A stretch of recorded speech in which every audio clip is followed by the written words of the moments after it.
Welcome back. It is an unimaginable decision giving up a newborn baby, but a number of local programs are looking to spread awareness and give parents choices. Tonight, I take a look at some success stories and break down how the rules vary from Illinois to Indiana for parents in crisis. I'm very, very passionate about it because I think there's nothing more important in the world than human life, and especially babies. John Moriarty has been with the Carmel, Indiana Fire Department for 42 years. This box at Station 345 is perhaps the part of his professional career that he's most passionate about.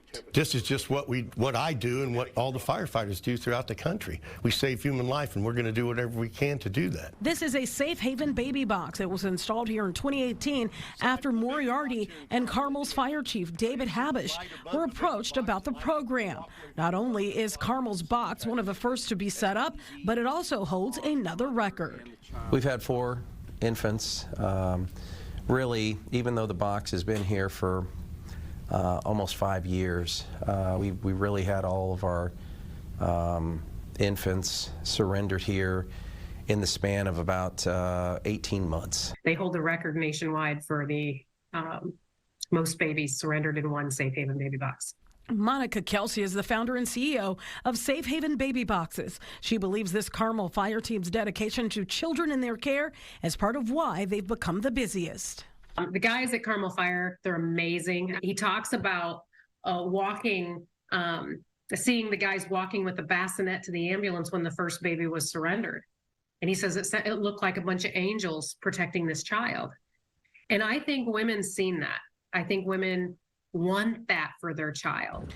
Under the Safe Haven baby box law in Indiana, a person looking to surrender a child doesn't have to have face-to-face contact to hand the child off. Instead, they're given the option to place the child in the temperature-controlled box. If they want to, they can do it in total anonymity. They can come to the outside of the box. There's no cameras outside of our fire station.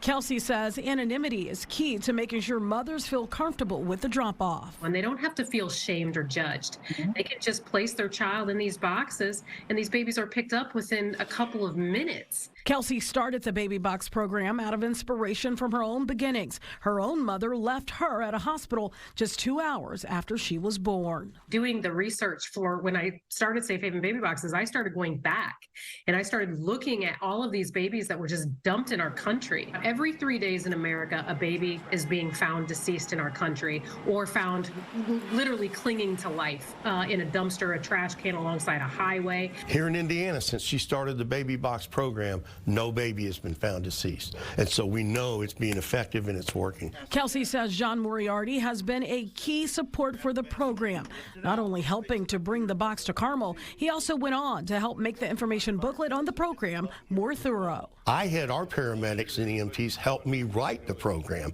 I put together any information I could get on it besides policies and procedures, and then put it together, and it became a very thick binder. Those 2 fire chiefs, Chief Habish and Chief Moriarty, they're the real deal.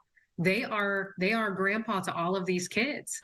Moriarty and his wife played a key role in setting up a changing table stocked with baby supplies right next to the box to make sure the children placed in the fire department's care have everything from new outfits to a car seat. He also coordinates a baby book for each child placed in their care, so their forever families have memories of that child's first days. The Carmel firefighters also started a tradition of getting a birthday cake for each baby that comes into their care. Then they said, as I walked back, "Hey, Chief, you want a piece of the baby's birthday cake?" And I'm like, "What?" And they go, "We made the baby a birthday cake." That about broke my heart. I hope to see a baby box in every state, city, and town. I hope all 50 states allow these baby boxes to be placed. They're saving human lives. What's more important than that in this country? The Safe Haven Baby Box program currently has operational boxes in 15 states. A number of other states like Wisconsin have passed a law to approve the program but don't yet have boxes. This program helped save the life of a Chicago area baby when it was dropped off at the Cherville Fire Department in November. However, despite its success, this program is not in Illinois. Chicago is one of these cities that they keep saying they don't have a problem. And we keep showing them they do, and they just keep ignoring it. Kelsey says there's been a lot of abandonments in Chicago, including one case where a baby boy was found dead outside a Chicago fire station back in 2022. So why doesn't Illinois offer this program? We've got tons of pushback from Illinois, tons of pushback. Fox 32 Chicago spoke with 2 state legislators who were interested in bringing this program to Illinois. In 2021, one of them wrote a bill to try to make that happen, but it stalled in the state legislators' rules committee and was removed from their agenda 2 months ago. Illinois does have a program where new parents can give up their babies, and it does not involve a box. It allows a parent that feels they cannot keep a newborn baby for whatever reason to be able to walk into a safe haven site, which in Illinois is all hospitals, police, and fire stations. Dawn Garris is the head of the Save Abandoned Babies Foundation. She says the benefit to Illinois' law requiring face-to-face contact is it gives the chance for supportive services to be offered. We can, provide the support for them to make a plan to parent the baby or a traditional adoption.